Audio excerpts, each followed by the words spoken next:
Dear students, नमस्कार।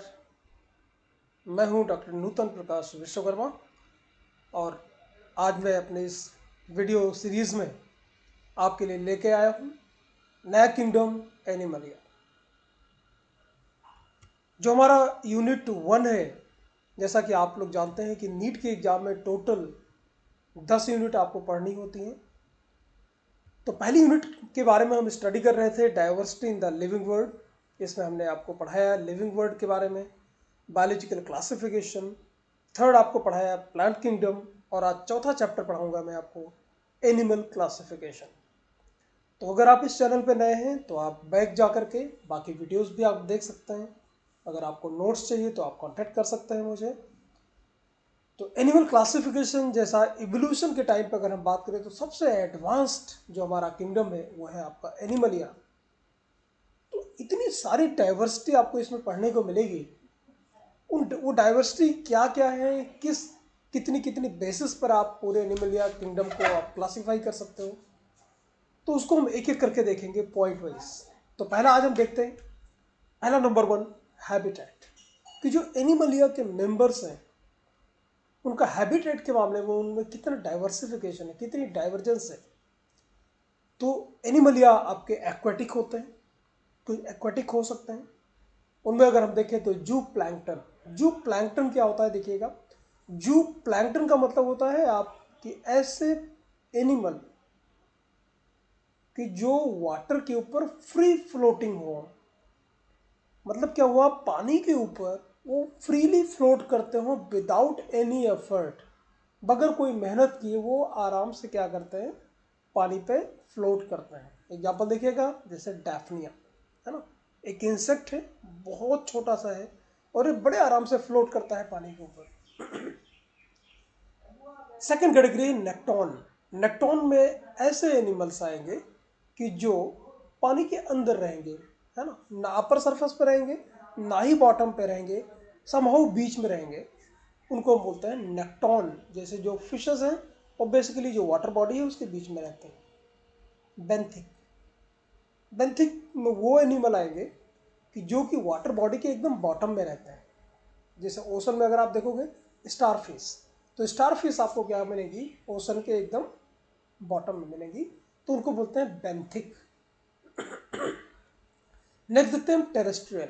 ऐसे animal जो क्या है आपके लैंड पे रहते हैं उनको हम टेरेस्ट्रियल बोलते हैं। तो उनमें जो पहली कैटेगरी है आपकी वो है फॉसोरियल। मतलब फॉसोरियल में क्या होंगे, ऐसे एनिमल्स आएंगे जो कि बरो बना के रखते हैं, बिल जिसको हम हिंदी में बोलते हैं।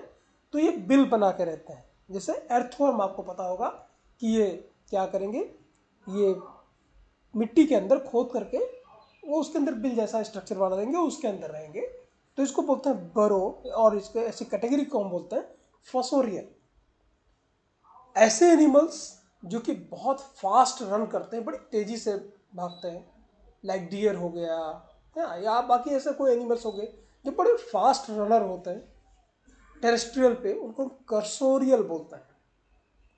आगे देखेंगे कि ऐसे एनिमल्स जो क्रॉलिंग करते हैं, क्रॉल करते हैं, जैसे वॉल पे आप छिपकली को देखते होंगे तो ये वर्टिकली क्या करते हैं, क्रॉल करते हैं। तो ऐसे एनिमल्स को बोलते हैं लिजर्ड। जो फैमिली है लिजर्ड में जितने भी मेंबर्स आते हैं उनको बोलते हैं स्कैंसोरियल। ऐसे एनिमल्स जो कि ट्री पे रहते हैं, पेड़ों पे रहते हैं, उनको बोलते हैं एर्बोरियल। और ऐसे एनिमल्स जिनमें बेसिकली बर्ड्स आएंगे जो कि हवा में उड़ सकते हैं उनको बोलते हैं एरियल। तो ये आपने देखा कि अगर हम डाइवर्सिटी की बेसिस पे बात करें तो दो कैटेगरी में आप एनिमलिया किंगडम के जो मेंबर्स हैं उनको हम बांट सकते हैं। पहला है बच्चों एक्वेटिक और दूसरा है आपका टेरेस्ट्रियल। और एक्वेटिक और टेरेस्ट्रियल के अंदर में बहुत सारी कैटेगरीज आपको मैंने बताई। देखते हैं लेवल ऑफ ऑर्गेनाइजेशन। जो उनकी बॉडी का लेवल ऑफ ऑर्गेनाइजेशन है वो कैसे अलग अलग है। तो पहला है जिसे बोलते हैं cellular level of organization. Cellular level of organization का मतलब ये हुआ कि जो एनिमल होगा, जो हम पढ़ेंगे अभी आगे चल के, वो ऑब्वियस है मल्टी सेलुलर होगा, मतलब बहुत सारे मिलियंस ऑफ सेल्स का मिलकर बना होगा। लेकिन जो सेल्स है वो इंडिविजुअली हर एक सेल अपने लेवल पे काम करती है और दूसरा दूसरे सेल के साथ कोई कोऑर्डिनेशन नहीं होता। हम आगे चल के बात करने वाले हैं जब हम पोरीफेरा पढ़ेंगे। तो उसमें स्पॉन्जेस आते हैं, तो स्पॉन्जेस की जितनी सेल्स हैं वो सारे सेल्स अपनी लेवल पे काम करती हैं। तो इसको बोलते हैं, इनके जो ऑर्गेनिज्म होंगे बच्चों वो होंगे मल्टी सेलुलर, और उनके सेल्स के बीच में आपस में कोऑर्डिनेशन नहीं होगा, हर सेल का अपना अपना फंक्शन होगा, हर एक जो सेल है वो स्पेशलाइज होगी अलग अलग काम करने के लिए। तो इसी को बोलते हैं सेलुलर लेवल ऑफ ऑर्गेनाइजेशन, और इसके जो एग्जाम्पल्स हैं वो है आपके स्पॉन्जेस। नेक्स्ट है इसे बोलते हैं टिश्यू लेवल ऑर्गेनाइजेशन। अब जब पॉलीफेरा से आप आगे निकलेंगे तो आप देखेंगे अब हम धीरे धीरे एडवांसमेंट की तरफ जा रहे हैं। तो इसमें जो ऑर्गेनिज्म होंगे वो भी मल्टी सेलुलर होंगे, लेकिन इनकी जो सेल्स हैं इनकी में आपस में क्या होगा, कोऑर्डिनेशन होगा। तो सेल्स अगर आपस में कोऑर्डिनेट करके काम करती हैं तो उसको हम टिश्यू बोलते हैं, है ना। तो cells are organized into tissue and there is division of labour, और जो अलग अलग टिश्यूज है वो अलग अलग तरीके के काम करेंगे। तो इसके जो मेंबर्स होंगे वो सील एंड ट्रेट्स के मेंबर होंगे। तो आगे चल के जब मैं पढ़ाऊंगा आपको सील एंड ट्रेटा, तो उसमें आप देख पाएंगे कि हर एक जो टिश्यू है वो स्पेशलाइज्ड फंक्शन करता है, और एक टिश्यू के अंदर जितनी सारी सेल्स होती हैं वो मिल के काम करती हैं, एक दूसरे के कोऑर्डिनेशन में काम करती हैं। नेक्स्ट जो लेवल आपका आता है वो ऑर्गन लेवल है। अब ऑर्गन लेवल में क्या हुआ, इसमें जो लेवल ऑफ ऑर्गेनाइजेशन होता है इसमें भी ऑब्वियस है जो ऑर्गेनिज्म होंगे मल्टी सेलुलर होंगे, और बहुत सारे टिश्यू मिलकर एक आर्गन बनाएंगे, है ना। और वो आर्गन किसी स्पेसिफिक फंक्शन को परफॉर्म करेगा। तो जितने हायर ऑर्गेनिज्म है वो सारे के सारे आते हैं ऑर्गन लेवल में। तो देख सकते हैं आप यहाँ पर सेलुलर लेवल का जो एग्जाम्पल है वो पोरिफेरा है। टिश्यू लेवल का ऑर्गेनाइजेशन होगा सेल एंड ट्रेटा में। ऑर्गन लेवल का आपका आएगा प्लेटीहेल्मिन्थ्स में। और अगर हम अपनी बात करें एनिलिड, आर्थ्रोपोड, मोलस्क, एकाइनोडर्मा, कॉर्डेट्स, इसमें ऑर्गन सिस्टम लेवल का होगा कि ऑर्गन से भी आगे हम निकल गए, ऑर्गन सिस्टम लेवल मतलब बहुत सारे ऑर्गन मिलकर के एक काम को करेंगे। जैसे हम बात करें डाइजेस्टिव सिस्टम, तो आपको पता है कि ये डाइजेस्टिव सिस्टम का आपको एग्जाम्पल देख रहे हो तो उसमें एक ऑर्गन इन्वॉल्व नहीं है, इसमें बहुत सारे ऑर्गन्स हैं जो मिल करके डाइजेशन की प्रोसेस को पूरा करते हैं। ऐसे रिप्रोडक्टिव सिस्टम है, बहुत सारे ऑर्गन है जो मिलकर काम करते हैं। रेस्पिरेटरी सिस्टम है, उसमें बहुत सारे ऑर्गन मिलकर के काम को करते हैं रेस्पिरेशन का। तो ये जो हायर ऑर्गन जब आप देखेंगे उसमें ऑर्गन सिस्टम लेवल एनेलिडा से लेकर के आर्थ्रोपोडा, मोलस्का, एकाइनोडर्मेटा और कार्डेट से इसमें आते हैं ऑर्गन सिस्टम लेवल। तो इस तरह से हमने देखा कि 4 तरीके से लेवल ऑफ ऑर्गेनाइजेशन आपको मिलेगा, किसमें, किंगडम एनिमलिया में। तो सेलुलर लेवल मिलेगा आपको पोरिफेरा में, बहुत इंपॉर्टेंट नीट के लिए आपको याद रखना चाहिए, डायरेक्ट क्वेश्चन आता है। टिश्यू लेवल ऑर्गेनाइजेशन आपको सेल एंड ट्रेटा में मिलेगा। ऑर्गन लेवल आपको सिर्फ प्लेटीहेल्मिन्थ्स में मिलेगा, लेकिन उसके आगे जितने आपको मिलेंगे एनिलिडा, आर्थ्रोपोडा, मोलस्का, एकाइनोडर्म और कॉर्डेट्स, इसमें आपको मिलेगा organ system level of organization. तो चलिए डाइवर्सिटी में अब आपको ये सिंपल एग्जांपल्स, अगर आप ये हमने फॉर्म आपको डेफिनेशन दे रखी है कि सेल क्या होता है, ये सब आपको पता ही होगा कि सेल होती है जो किसी भी बेसिक स्ट्रक्चर, फंक्शन और बायोलॉजिकल यूनिट होती है किसी भी लिविंग ऑर्गेनिज्म की। बहुत सारे सेल्स मिलकर के जब एक साथ कोऑर्डिनेशन में काम करते हैं, उनका सेम ओरिजिन होता है और किसी स्पेसिफिक फंक्शन को मिलकर करते हैं तो उसको बोलते हैं टिश्यू। अब बहुत सारे अलग अलग टाइप के टिश्यू मिलकर किसी ऑर्गेनाइजेशन में काम करते हैं, किसी कॉमन फंक्शन को परफॉर्म करते हैं तो उसको ऑर्गन बोलते हैं। और बहुत सारे ऑर्गन मिलकर के क्या बोलते हैं, उसको हम बोलते हैं organ level of organ system level of organization. Body plan देखेंगे कि जो बॉडी प्लान है वो अलग अलग जो एनिमलिया किंगडम के जितने सारे मेंबर्स हैं उनमें बॉडी प्लान किस तरीके का है। तो पहला है जिसे बोलते हैं cell aggregate plan. Cell aggregate plan क्या हुआ कि जो इसके एनिमल है, जो इसके ऑर्गेनिज्म है एनिमलिया में कुछ मेंबर्स हैं, वो बेसिकली जो बहुत सारे सेल्स हैं उनका एक क्लस्टर होता है और with limited division of labour. मतलब क्या हुआ, जो सेल्स है वो अलग अलग काम करेंगे, कोई कोऑर्डिनेशन नहीं होगा। जैसा आपने देखा स्पंजेस में, तो आप स्पंजेस में और उसमें कोई नर्व का कोऑर्डिनेशन भी नहीं होता है ना, तो वो आपका होगा स्पंजेस में। दूसरा हो गया जिसे बोलते हैं ब्लाइंड सैक। ब्लाइंड सैक में क्या आ गया, it is a slightly more complex, obvious है सेल एग्रीगेट प्लान से ये थोड़ा सा कॉम्प्लेक्स होगा, और इसमें जो सेल्स होंगी वो टिश्यू में ऑर्गेनाइज हो जाएंगी, और टिश्यूज जो है उनका डिवीजन ऑफ लेबर हो गया, और हर एक टिश्यू अलग अपना अपना तरीके का काम करेगा। तो लेकिन इसमें इसे ब्लाइंड सैक क्यों बोलते हैं, ब्लाइंड सैक इसलिए बोलते हैं कि इसमें ये ब्लाइंड सैक टाइप का जो बॉडी प्लान पाया जाता है, तो ये बेसिकली आपके पाया जाता है कि इसमें सिलेंट्रेट्स में आप देखोगे तो इसमें जो हाइड्रा, इसका बेसिकली एग्जांपल अगर आपको हम दें हाइड्रा का, तो हाइड्रा में क्या होता है कि हाइड्रा में जो ओपनिंग होगी माउथ की, ठीक है ना, तो जिससे फूड को इंजेस्ट करेगा ऑर्गेनिज्म, तो जैसा हमारे अंदर क्या होता है, हायर ऑर्गेनिज्म में क्या होगा, माउथ होगा और एनस होगा, राइट। तो जो फूड हम खाना खाते हैं वो डाइजेशन के बाद जो बचा हुआ है वो एनस के थ्रू बाहर निकल जाता है। लेकिन यहाँ पर ऐसा बिल्कुल नहीं होता, यहाँ पर एक ही ओपनिंग होगी, उसी से फूड अंदर जाएगा और अनडाइजेस्टेड फूड उसी से बाहर निकल जाएगा, ठीक है ना।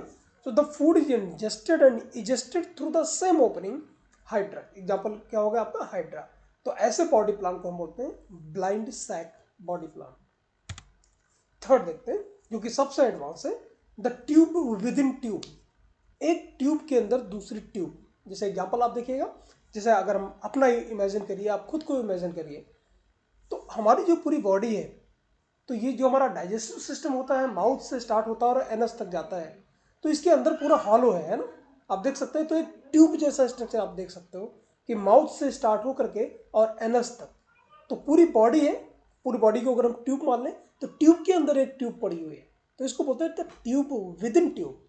मतलब क्या हुआ कि दो ओपनिंग होगी बॉडी में, पहला होगा माउथ और दूसरा होगा एनस। अब इसमें भी दो कैटेगरीज है, पहला प्रोटोस्टोम और दूसरा बोलते हैं ड्यूटेरोस्टोम। प्रोटोस्टोम क्या होता है कि जब हमारा डेवलपमेंट हो रहा हो, जब हम आगे एम्ब्रियोलॉजी पढ़ेंगे तो आपको बताएंगे डेवलपमेंट में कि ह्यूमन का डेवलपमेंट कैसे होता है। तो डेवलपमेंट के टाइम में जो डिफरेंट डिफरेंट स्टेजेस हो, अभी हम उसको डिस्कस नहीं कर रहे हैं, जो डिफरेंट डिफरेंट स्टेजेस हैं, तो कुछ ऐसे ऑर्गेनिज्म हैं जिनमें माउथ जो है वो पहले बनता है, राइट। माउथ की ओपनिंग पहले होती है, माउथ पहले बनता है। तो उनके एग्जाम्पल है एनेलिड, मोलस्का और आर्थ्रोपोडा। लेकिन बाकी के जो हायर ऑर्गेनिज्म है लाइक एकाइनोडर्म और कॉर्डेट्स, हम लोग जिसमें आते हैं, तो इसमें पहले एनस बनता है, माउथ बाद में बनता है। तो ऐसे एनिमल जिनमें एनस पहले बनता है, माउथ बाद में बनता है, उनको बोलते हैं ड्यूटेरोस्टोम। तो the tube within tube के दो टाइप, प्रोटोस्टोम्स और ड्यूटेरोस्टोम्स। ऐसे ऑर्गेनिज्म जिनमें डेवलपमेंट के टाइम पे माउथ पहले बनता है, उनको प्रोटोस्टोम्स बोलते हैं। एग्जाम्पल है एनिलिड, मोलस्का और आर्थ्रोपोडा। और ऐसे ऑर्गेनिज्म जिनके डेवलपमेंट के टाइम पे बच्चों एनस पहले बनता है, माउथ बाद में बनता है, उनको बोलते हैं ड्यूटेरोस्टोम्स। एग्जाम्पल है गाइनोडर्म और कॉर्डेट्स। चलिए आगे देखते हैं कि जो अलग अलग एनिमल्स के हमारे पास जितने सारे मेंबर्स हैं, उनमें किस तरीके की सिमेट्री पाई जाती है। सिमेट्री आपको पता होगा, केमिस्ट्री में आप पढ़ते होंगे। तो सिमेट्री का मतलब क्या हुआ कि जैसे मिरर इमेज। मिरर इमेज मतलब क्या हुआ, जब आप किसी मिरर के सामने जाते हो तो जैसा आप है वैसा ही उस साइड में भी दिखता है। तो एसिमेट्री का मतलब हुआ, यहाँ पे एग्जांपल मैंने दे रखा है कि बहुत सारे एनिमल्स आपको ऐसे मिलेंगे जिनमें किसी तरीके की सिमेट्री नहीं है। अगर हम किसी एंगल से इसको कट करें तो दोनों दोनों साइड एक जैसा नहीं दिखेगा, राइट।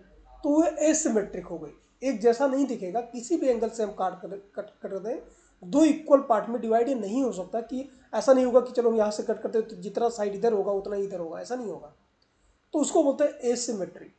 दूसरे टाइप की सिमेट्री पाई जाती है, इसको बोलते हैं रेडियल सिमेट्री। रेडियल सिमेट्री क्या हुआ, जैसे आप यहाँ पर देख सकते हैं इस ऑर्गेनिज्म को, तो यहाँ पर अगर ऊपर से हम कट करें रेडियस से, इसके रेडियस से कट करें, तो आप देखिए उसको दो पार्ट से ऐसा कट कर सकते हैं कि दो इक्वल पार्ट में। अगर ऊपर की साइड से हम कट करें तो ये आपको बोलते हैं रेडियल सिमेट्री। ये हो गया प्लेन ऑफ सिमेट्री, ऊपर से कट करें दो इक्वल पार्ट में आपको डिवाइड हो जाएगा।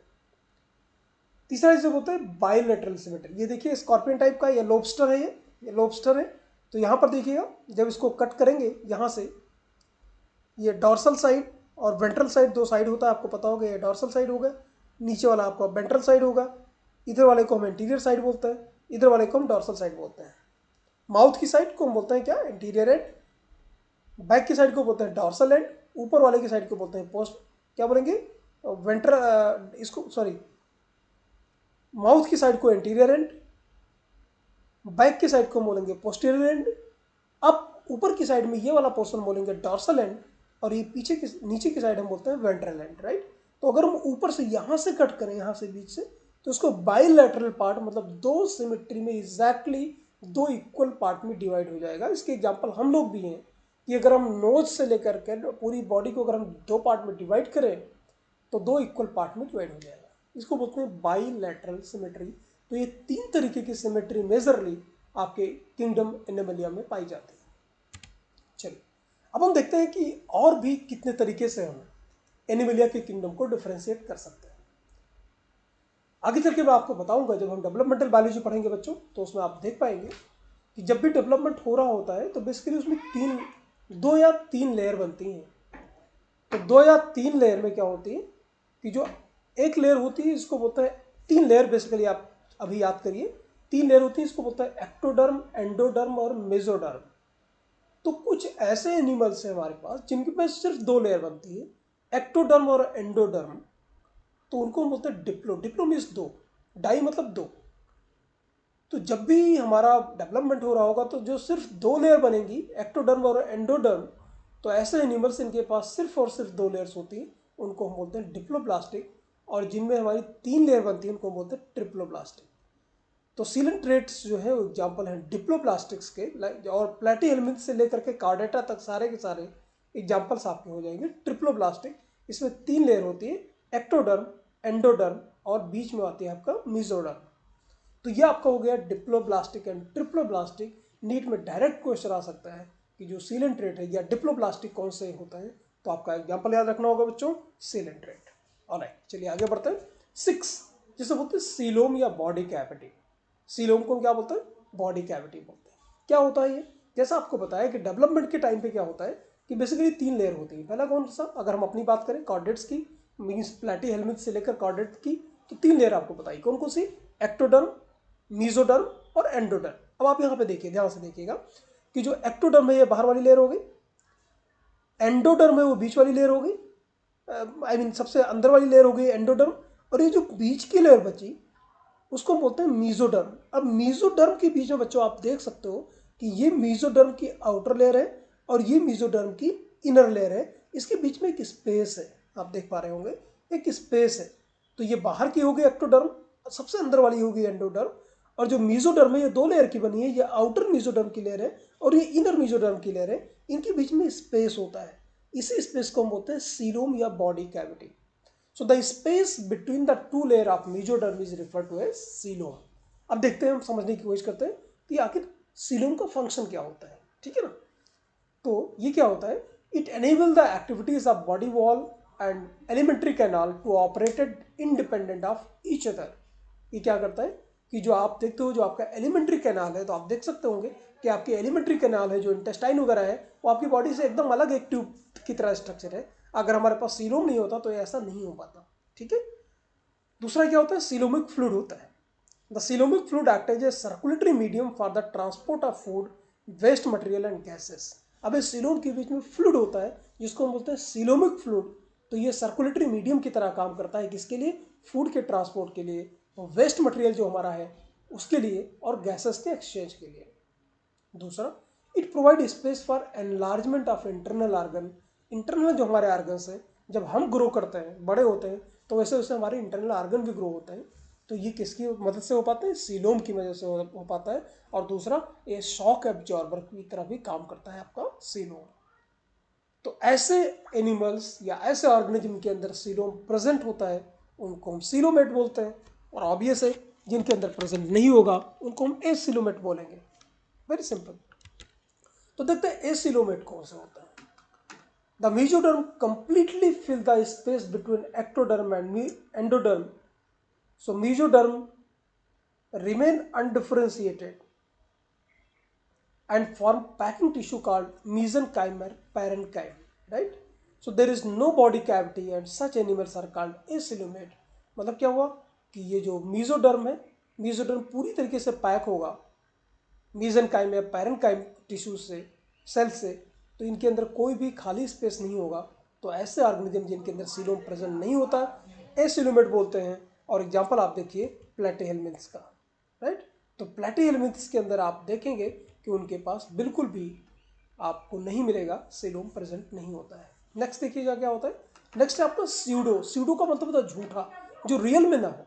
स्यूडो सीलोम में क्या होगा, body cavity is not lined mesoderm, instead the mesoderm is present in scatter patches। ये देखो mesoderm जब आपको दिखाई पड़ रहा है ना, तो ये mesoderm आपको कंटिन्यूस, बाकी जगह देखिए आपको कंटिन्यूस mesoderm दिखाई पड़ रहा है, लेकिन यहाँ mesoderm बीच बीच में दिखाई पड़ रहा है। देखिएगा आप, देखिए स्कैटर्ड है। तो mesoderm कंप्लीट प्रेजेंट नहीं होता, कहीं कहीं पर होता है, कहीं कहीं पर नहीं होता। देखिएगा बीच में जो खाली स्पेस है बिटवीन एक्टोडर्म और endoderm, such a body cavity is called pseudocoelom. तो आपको देख के लगेगा कि आपका यह सीलोम है, लेकिन आपका सीलोम नहीं है, क्योंकि मेसोडर्म है वो कंटिन्यूअस नहीं होता, ठीक है। तो ये आपकी कैटेगरी, ये आपके कुछ पॉइंट्स हमने देखे डाइवर्सिटी के लिए एनिमल में जो जिम्मेदार हैं। और आज हम नेक्स्ट देखते हैं बच्चों, नेक्स्ट है सेगमेंटेशन, कि जो एनिमल्स आपको मिलेंगे वो अलग अलग एनिमल्स में किसी में सेगमेंटेशन होता है। ये देखिए आपको सेगमेंटेशन दिखाई पड़ रहा है, भाग पड़ जाता है। तो किसी में होता है किसी में नहीं होता है। देखिए किस में होता है किस में नहीं होता है। जैसे अनसेगमेंटेड आप देख सकते हो, राउंड वर्म आपको दिखाई पड़ रहा है। राउंड वर्म में एकदम देखिए एकदम स्ट्रक्चर आपको कंटिन्यूस दिखाई पड़ रहा है, कहीं पर भी कोई भी सेगमेंटेशन आपको नहीं दिखाई पड़ेगा, तो उनको बोलते हैं अनसेगमेंटेड। जबकि ये आपको जो एग्जांपल आपको दिखाई दे रहा है, ये आपका सिंपल आपका एर्थवर्म है। एर्थवर्म में आपको आगे चल के मैं पढ़ाऊंगा, फेरेटिमा पोस्टोमा करके बोलता है। तो उसमें आपको देखो कि जितने सारे सेगमेंट्स हैं, तो अलग अलग जो बॉडी पार्ट्स होते हैं ऑर्गन लेके उनके पास सेक्स ऑर्गन्स है वो कौन से पार्ट पे पड़ेंगे, और बाकी चीज़ें कहाँ पर होंगी वो हम आपको सब पूरी बताएंगे डिटेल वाइज कि कौन से सेगमेंट पे कौन सा ऑर्गन पड़ेगा। तो ये जो बॉडी होती है वो पूरी तरीके से सेगमेंटेड होती है। Body is externally and internally divided into segment called metamere. तो एक सेगमेंट को, एक पार्ट को हम मेटामेयर बोलते हैं बच्चों। So parts of various organ system are present in different segment. और एग्जांपल आप देखते हो एर्थवर्म, यह स्यूडो सेगमेंटेड। स्यूडो आपको जैसा बताया, स्यूडो मतलब वाकई में नहीं होगा, झूठा। सेगमेंटेशन आपको दिखेगा लेकिन एक्चुअल में होगा नहीं। जैसे आप ये देख सकते हो, ये आपका क्या है, फ्लैट वर्म है।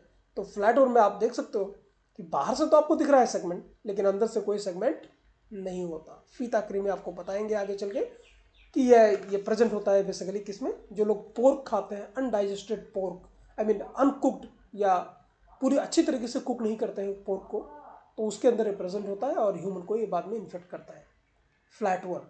तो ये बाहर से आपको दिखेगा सेगमेंटेड, लेकिन अंदर से सेगमेंटेड नहीं होता है, तो इसको बोलते हैं स्यूडो सेगमेंटेड। लास्ट जिसे हम बोलेंगे नोटोकॉर्ड। नोटोकॉर्ड क्या होता है बच्चों, ये फीटस जब डेवलपमेंट हो रहा होता है तो इसको मीजोडर्म से बनता है नोटोकॉर्ड। ये क्या करता है नोटोकॉर्ड का बेनिफिट क्या होगा, it increases locomotory power organism के अंदर। ये लोकोमोटरी पावर को इंक्रीज करेगा और इंटरनल सपोर्ट प्रोवाइड करेगा। जैसे हमारे अंदर क्या है, बैकबोन है ना, तो बैकबोन क्या करती है, हमको इंटरनल सपोर्ट देती है और उसी की वजह से तो हम मूव कर पाते हैं। It support the body in case of the lower chordate. तो जो लोअर कॉर्डेट्स है, इसमें लोअर कॉर्डेट्स जितने होंगे इसमें नोटोकॉर्ड बॉडी को क्या करती है, सपोर्ट देती है। जबकि higher chordates, in higher chordate vertebrate it is present only during embryonic stage. लेकिन हमारे में क्या होता है, ये सिर्फ एम्ब्रियोनिक स्टेज में डेवलप ये प्रेजेंट होता है नोटोकॉर्ड, और बाद में क्या होता है, रिप्लेस हो जाता है और हमारा वर्टिब्रल कॉलम बन जाता है। मैं दोबारा से बताता हूँ कि जो लोअर कॉर्डेट्स हैं उनमें पूरी लाइफ लॉन्ग प्रेजेंट होता है क्या, नोटोकॉर्ड, और हमारे अंदर जो हायर ऑर्गेनिज्म है उनमें क्या होता है, नोटोकॉर्ड रिप्लेस हो जाता है वर्टिब्री कॉलम से। ठीक है, तो बेसिकली नोटोकॉर्ड किसी ऑर्गेनिज्म के अंदर प्रेजेंट है या नहीं है, इसके बेसिस पर हम उसको दो पार्ट में, दो ग्रुप में डिवाइड कर सकते हैं। ऐसे ऑर्गेनिज्म जिनके अंदर नोटोकॉर्ड प्रेजेंट होगा उनको हम बोलेंगे नॉन कॉर्डेट्स। जैसे group of animal that do not have notochord, जिनके अंदर नोटोकॉर्ड प्रेजेंट नहीं होगा उनको हम बोलेंगे नॉन कॉर्डेट, और जिनके अंदर प्रेजेंट होगा उनको हम बोलेंगे कॉर्डेट्स। तो नॉन कॉर्डेट में देखिए group of animal that do not have notochord, example are organism from Porifera to echinoderm. तो इकाइनोडर्म से लेकर के पोरीफेरा से लेकर इकाइनोडर्मेटा तक इनके पास नोटोकॉर्ड प्रेजेंट नहीं होता है। जबकि अगर हम कॉर्डेटा की बात करें तो कॉर्डेटा में क्या होगा, group of animal that possess notochord at some stage in their life, जैसे हमारे पास भी एम्ब्रियोनिक स्टेज में होता है। तो उसकी बेसिस पर हम डिवाइड करेंगे दो में, हेमिकॉर्डेटा टू मैमल्स में। हेमिकॉर्डेटा से लेकर के मैमल्स तक में हमारे पास क्या, किसी न किसी लाइफ के किसी स्टेज में हमारे पास नोटोकॉर्ड प्रेजेंट होता है। तो इसीलिए हम लोग क्या है, कॉर्डेट्स हैं। अब जिनके अंदर, अब कॉर्डेट क्या होगा, कॉर्डेट में भी दो हो जाएगा, एक नॉन वर्टिब्रेट और दूसरा हो जाएगा वर्टिब्रेट। अब ऐसे ऑर्गेनिज्म के पास कॉर्डेट नोटोकॉर्ड प्रेजेंट है, लेकिन वो पूरी through out the life present रहेगा, तो उनको नॉन वर्टिब्रेट बोलेंगे। और हमारे अंदर क्या होगा, वो जो नोटोकॉर्ड है एम्ब्रियोनिक स्टेज में है, वो बाद में कन्वर्ट किस में हो जाएगा बच्चों, वो हो जाएगा वर्टिब्री कॉलम में। तो इसीलिए हम वर्टिब्रेट आए, हमको आ जाएंगे वर्टिब्रेट। तो कॉर्डेट के अंदर में दो डिवीजन आ जाएगा, एक आ जाएगा नॉन वर्टिब्रेटा जिनके अंदर नोटोकॉर्ड ही हमेशा प्रेजेंट रहेगा, और दूसरा हो जाएगा दूसरा हो जाएगा वर्टिब्रेटा। वर्टिब्रेटा में क्या होगा, नोटोकॉर्ड बाद में कन्वर्ट किस में हो जाएगा, वर्टिब्री कॉलम। तो इसके बारे में और डिटेल में हम देखेंगे। तो इतना आज हमने देखा कि जो एनिमल किंगडम है इसमें जितने सारे एनिमल्स हैं इनमें कितने कितने टाइप की डाइवर्सिटी है, ये हमने जानने की कोशिश करी। उम्मीद करता हूँ आपको समझ में आया। मैं क्विकली बहुत तेज़ी से पढ़ाता हूँ आपको, और उम्मीद करता हूँ कि आपका टाइम बचे ताकि स्टडी आप ज़्यादा से ज़्यादा कर पाए, ज़्यादा से ज़्यादा चीज़ों को ग्रैस्प कर सकें। उम्मीद करता हूँ आपको ये लेक्चर पसंद आएगा। अगर पसंद आए तो आप सोशल मीडिया पे इसे शेयर करें, अपने दोस्तों के साथ शेयर करें, लाइक करें, और नए नए वीडियोस आपको मिलते रहें। एक भी वीडियोस आपको मिस ना हो, इसलिए आप इसे सब्सक्राइब जरूर करें। तो मिलते हैं जल्द ही एनिमल किंगडम के नए पार्ट के साथ। टिल देन टेक केयर, नमस्कार, जय हिंद।